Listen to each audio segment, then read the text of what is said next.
Hello and welcome into the second edition of Beneath the Surface, our second episode this spring semester. Today I'm joined by softball coach Angela Frampton. Angela, thank you for joining us. Thank you for having me. So excited to have you today because of your playing career at Oswego and now that you're a grad assistant coach. So let's get right into it. How did you get into softball when you were growing up? Like softball and baseball has just always been like in my family. So it was just kind of like assumed that that would be the sport that I'd be playing growing up. Like my dad was like, he played baseball in high school and in college. So it was just kind of something that it was like just part of the family, just had to do it. Did you play any other sports growing up? Yeah, so I actually also played volleyball. And so I transferred from a junior college. So I played volleyball at my junior college. And actually JJ like asked me to play here, but I couldn't make it work with my schedule. So. Was it hard playing both sports at your junior college? As you said, it would be hard at Oswego. Did you enjoy that at the time when it fit into your schedule? I didn't find it to be that difficult. Definitely at the junior college, they separated the sports a little bit better so that like we didn't have like an off season. So like volleyball is played in the fall and like softball is played in the spring. Like we didn't really have like a fall season for softball there. So that's why I was able to do volleyball and softball. But it was more with my classes. So when I transferred here, it was just too much with my classes here, just the time schedule, it just would have been too much. Correct me if I'm wrong, but from the research we did, you played softball at Corning High School and Corning Community College, correct? Yep. And you won many accolades while doing that. When did you realize you were really good at softball compared to other people? I mean, that's just like a weird way of putting it. It's like, yes, you can kind of see that, but I put in a lot of work and like that's something that a lot of people don't see. I was practicing like every single day when a lot of people I know weren't. And so like, yes, you can see a lot of like the awards and stuff that I got, but I worked really hard for them. And yes, I'm like 6 feet tall. So like, it makes it a little bit easier for like playing volleyball and softball, but I put in the hours, definitely. Who was your inspiration? Who drove you to work that hard? I would have to say my sister. She's like kind of like, it's like 5.5, 6 years older than me. And she worked really, really hard. I don't know who her inspiration was, but she definitely inspired me to work really hard. She has a lot more awards than I do. She was like first team All-American at like her college. So she definitely put in the work too. So. What are some of your favorite memories of high school softball?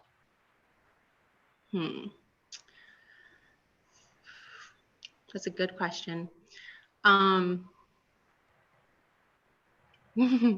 would say one of the best memories for me was when I was still on like junior varsity and the varsity coach asked me to play up my like freshman year when they went to sectionals and then they ended up winning sectionals. I didn't even like see the field at all, but it was just like an honor to be asked to like play up and then like be a part of it, even though like I didn't actually get to play. But moving on to your community college time, how much different is the community college level of softball compared to the Division III level? it's really not that much of a difference. The major difference between it is I would say that the pitchers are just a little bit more consistent. Not so much that they're like faster or better or anything, like they're just more consistent.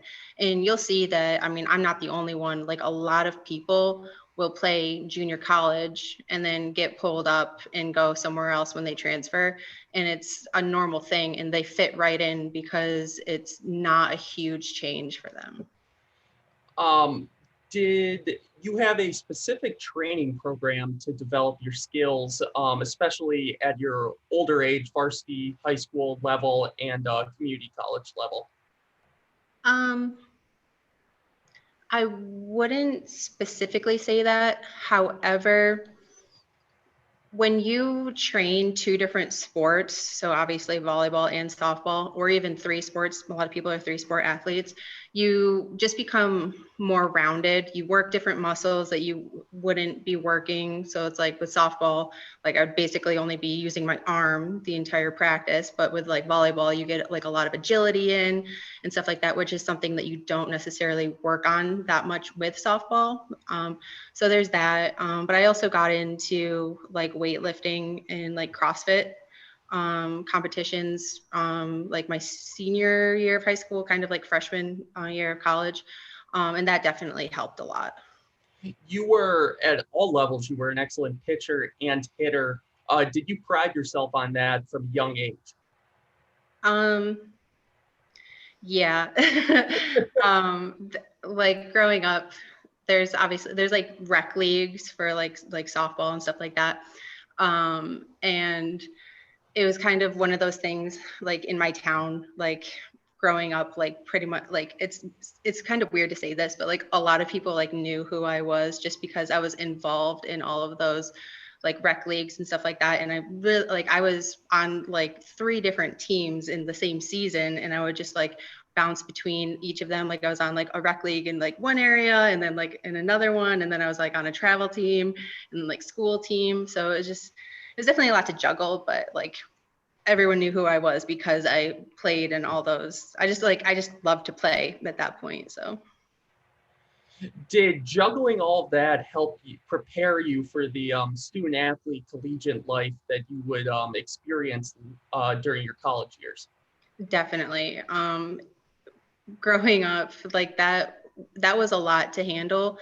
I mean, obviously when you're in 9th grade, you don't really have like that much homework, but like, and I could pretty much get it done within an hour. But like now, like obviously college, you have a lot more homework and a lot more time studying, and it's a lot more on you that you have to take charge of like your education. But like in high school, it was really easy for me in high school. I hate to say it, some people just have it, but like I didn't really study at all in high school. But I didn't need to, and I still had like all A's. Like I think I had like a 99 grade point average. Like, but it definitely having the skills to balance like practices and homework and stuff like that is something that is kind of a wake-up call for a lot of freshmen. As someone who had a 90 throughout high school, I'm very jealous of your 99 grade point average. When we get back from break, we're going to talk about your playing career here at Oswego, those 2 seasons. You're listening and watching Beneath the Surface on WTOP 10 and WMYO 88.9, the Laker Radio Network. A boy born in Joplin, Missouri was fascinated by anything with wheels and a motor. The odds of him winning both the Daytona 500 and the Brickyard 400 in the same year, 1 in 195 million. The odds of a child being diagnosed with autism, 1 in 68. I'm Jamie McMurray, and my niece has autism. Learn more at autismspeaks.org/signs. Looking for these? You drive Buzzed. It could be one very expensive ride. First, you gotta make bail. Then pay me to get your car back. Your insurance premiums will go through the roof. And my legal fees just keep adding up. All told, it could end up costing you $10,000. Buzzed, busted, and broke. Because buzz driving is drunk driving.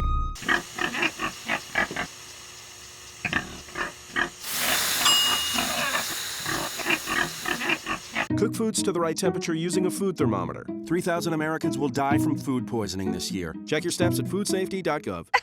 To Maddie. Congrats on paying off all those student loans. Finally, right? How'd you manage that anyway? I started tracking my spending, changed a couple of habits. Wow, I'm kind of living paycheck to paycheck right now. I don't even know how I'm doing it. Well, have you tried saving a little? I want to, but where's that money gonna come from? Bill collectors, they're the worst. Am I right? When it comes to financial stability, don't get left behind. Not home. Get tools and tips for saving at feedthepig.org.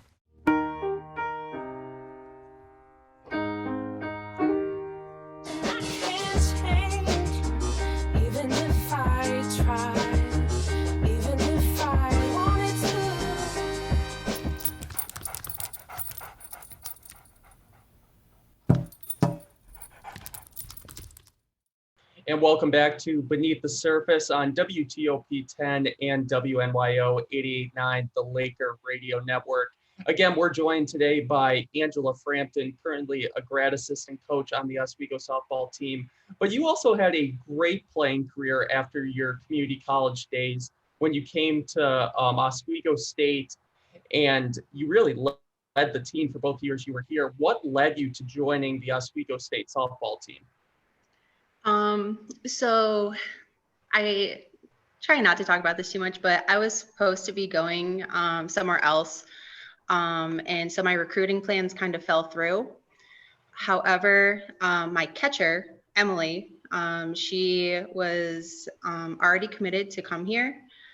And she basically had an email from Abby Martin at the time and was like, hey, we just lost one of our commits for this coming year. Do you know anyone that could fill this position? And so Emily referred me to Abby. And then the next day after I found out that I wasn't going to be going to this other school, I emailed Abby. She's like, oh my gosh, great. When can I come look at you? We ended up playing a game kind of close to here. I think it was like Cayuga or something.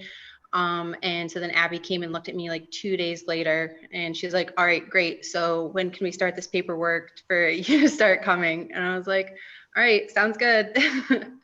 But did that relationship you have with your catcher, Emily, did that help propel your success while you were here at Oswego? Definitely. Because we were together at Corning for so long, and we were we were actually rivals in high school. But because she was catching for me for so long, we had that bond. And so she knew exactly what pitch I wanted to throw, and I don't know, just like that kind of stuff. She knew when to come talk to me on the mound and stuff like that. So it was nice having her. And you didn't have to build up that relationship with your catcher, because that is a really important relationship to have. And since we already had we came into fall ball practice the first day and was like, all right, we got this, basically. So. Just to clarify, that's Emily Novin, correct? Nolden, yeah. Yes, my bad on the last name. Right. Did you hit 10 home runs in 2019? Your last season here at Oswego. That team hit 21. I was looking at the record book. That's the all-time record. When you have half the home runs on a team that has an all-time record, did you just feel like you were in a groove that season, that nothing could really get by you at the plate? So this goes back to what we were talking about earlier with that hard work that no one else sees. My dad is actually a hitting instructor. And so he studied for a long time on mechanics and stuff like that. And I worked endlessly from 7th grade to 12th grade, basically. We had a place at our house that we could practice at. So I was in there 2 hours a day, just working on hitting. And so that it was expected of me to hit as well as I hit. I'm sure launch angle was brought up, but was there anything particular with your swing? Did you make a change before that season, or was that something that just led up to that? It just led up to it. And honestly, I probably would have hit just as well junior year. However, it was like our second game, I think, or maybe our first game, like right after we came back from spring break and we played Hamilton, and I pulled my groin. And so I was basically limping the rest of the season, but I was still able to produce in like that hitting and pitching situation where I was like, this injury isn't going to stop me, but I definitely wasn't hitting my best. But if I was, I would have basically had similar results for junior and senior year. Was there anything in particular mentally that you had to do to fight through that injury, seeing it bothered you for the whole entire junior season? I just pushed through it. There wasn't really anything like mentally I could do.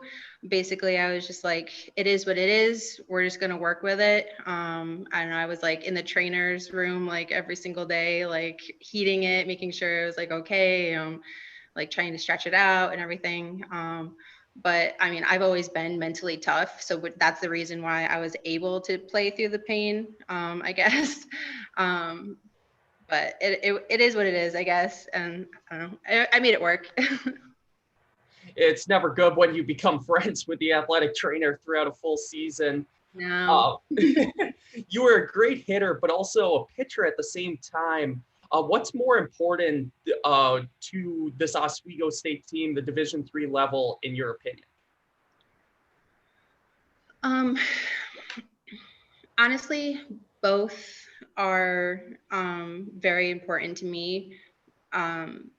Obviously, you can't win games if you don't score runs, obviously, but you also can't win games if your pitching and defense kind of sucks, say. So you really have to have both, especially in this, in SUNYX or like in our division. Like, you can have an average pitcher, but you can have really good defense. But if you hit, then you can win, basically. When you played at Oswego State, your home record was 17-7 overall as a team. What made you guys so good at home? I think we were just comfortable. I don't know, with like the fans. I don't know. It definitely wasn't like our fence or anything like that, or like something like weird about that. I don't know. I think people just play better at home. You're just used to your field. I don't know. Do you have a favorite memory from your playing career? It was definitely, and it was actually one of the girls at practice the other day was just talking about it, and I still remember it. I kind of don't remember who we were playing, but we were down like at the bottom of the 7th inning, and I ended up hitting a walk-off home run in order to win. And then I'm pretty sure that game also secured our place in SUNYX. So it was definitely like a really big moment that I was like very proud of myself for like accomplishing. I'm very jealous. I wish I had a walk-off home run in my life. How many have you hit? A couple. I mean, it's not something that happens very often. But I do remember 2 specifically. One of them was in high school though, so I feel like it doesn't like really count. But Before we go to break, did you ever get the opportunity to play against one of your past teammates, either from high school or community college, while you were at Oswego?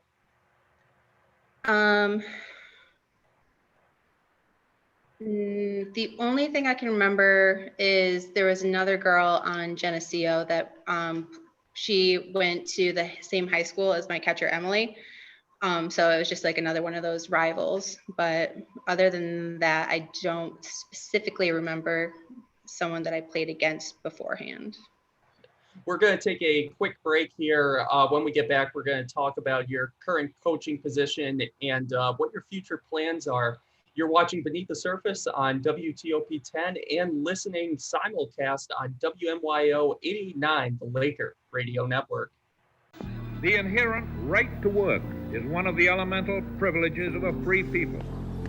Endowed, as our nation is, with abundant physical resources, and inspired as it should be to make those resources and opportunities available for the enjoyment of all, we approach re-employment with the real hope of finding a better answer than we have now. Donate to Goodwill, where your donations help fund job placement and training for people in your community.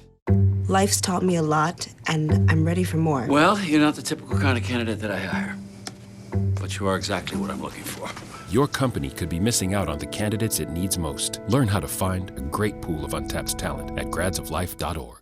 Welcome to Understood.org, a free online resource for parents of kids with learning and attention issues, with personalized recommendations, tools, and daily access to experts to help your child thrive.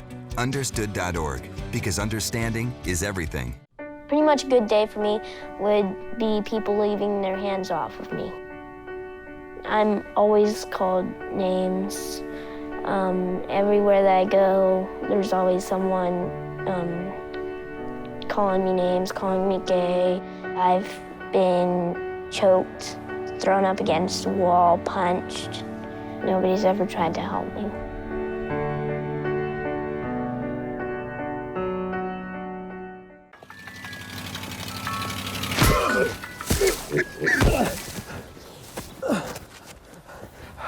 So, same time next week? Well, of course. Welcome back to Beneath the Surface on WTOP 10 and simulcast on WMYO 88.9, the Laker Radio Network. And again, today I'm joined by Angela Frampton, and you're currently a grad assistant coach on the Oswego State softball team you played for. What made you come back to Oswego to help coach the softball team? Originally, this was before the previous coach had left, Abby Martin. She had kind of talked about it, and she was like, well, what are you going to do after you graduate? And I was like, well, I don't really have any definitive plans right now. Like, I had applied to a couple of jobs, but then someone told me about the grad program here for like the chemistry department, which is obviously like my major is chemistry. So I applied to that, and it was just like too good of a deal not to do, because like my tuition is paid for this year. And so I was like, you know what, I'm going to stick here. I have fun here. Like, Oswego's fun. And I really think that I could be beneficial to the team, just with like my knowledge and stuff. So that was ultimately the reason why I decided to stay here. When Coach Martin moved on, and now we have Coach Rivers here at Oswego State, did you have any previous experience with Coach Rivers, and did you develop a bond right away?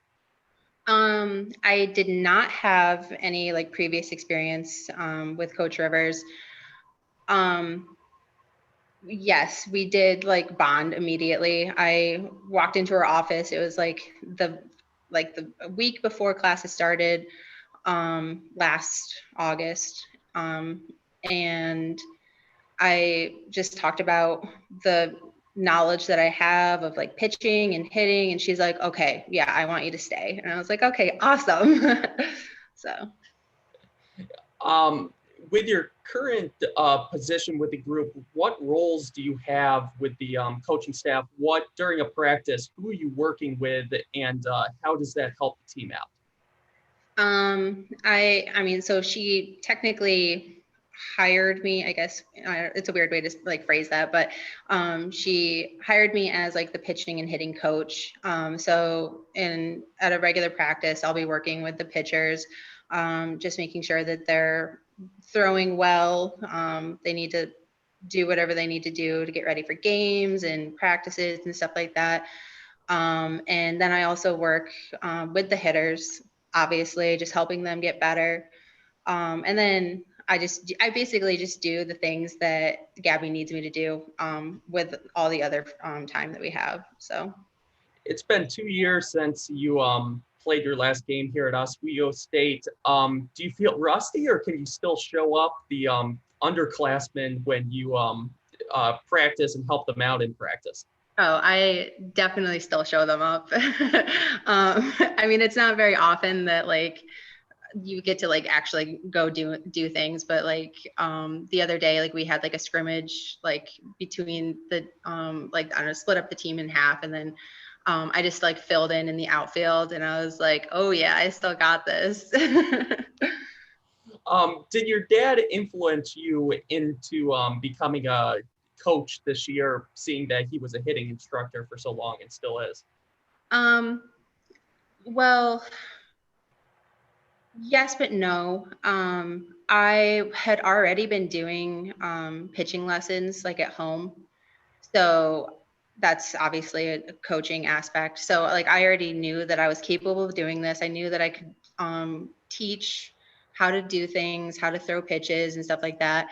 And one of my travel teams, we actually had like camps and clinics and stuff over the summer when I was in 11th grade, I think, or like the summer between like 11th and 12th grade. So I already knew that I had like that coaching capability and that I could talk about the game from that aspect, where it's like some people like they're really good players, but they don't know how to talk about the game. Like they never really like fully understood. They were just like good athletes. But I think that I have that capability of talking about the game, breaking down like fundamentals and being able to teach it. After your grad program, what are your future plans? Like, what would be your dream job out of college? I really don't know right now. I would love to be involved in softball in some way. I really have no idea what that looks like right now. I need to get a job first, and I don't know like where I'm going to be in the next year. Like I'm looking at jobs like all over. So once I settle on an area, then I'll definitely like reach out to some schools, see if they need like an assistant or maybe even like a high school coach. I definitely see myself at that age level, like for like high school. But I would also need to get some certifications and stuff in order to do that. But that's where I would want to be. Why do you think you would be so successful at that high school level? Do you feel like you could give advice to the girls at that age? Yeah, for sure. Just coming, like, obviously, like just getting out of school right now, but getting them mentally prepared for what they need to do in college. A lot of freshmen come in and they don't understand like what it takes to be a student athlete. So I think that helping them develop that in high school would put them in a better spot for the rest of like their college career. Okay, final question for you. How is the team doing this year? And what has been your favorite part of coaching so far? So far, they're doing okay. We had our first game last week, and it was a doubleheader against RIT. We split, but the first game was a little rocky, but that's also because we hadn't seen the field in over a year. So I'm hoping that we're going to be doing a little bit better. However, we have a minor setback right now as half of the team is in quarantine right now. So hopefully we'll be all out by the end of next week, I think, and we'll be able to start playing games again. I'm sorry, what was your last question? What has been your biggest takeaway so far from being a coach? My biggest takeaway so far would be that I never really got to see, like before coaching, I never got to see what really like goes on during practice. Like when you're like working in like one position, you only see what's like your like small group. Like if you're an outfielder, you're only working with like outfielders for like the majority of the practice. But now being involved in all of those groups, being able to help like everyone, I think is just like really beneficial. And it just like makes me like feel good, I guess, like being able to be in that role of being able to help everyone, not just a couple of people at a time. Well, I want to thank you so much for joining us today, Angela. And you just listened to and watched the second episode of Beneath the Surface on WTOP 10 and WMYO 88.9, the Laker Radio Network.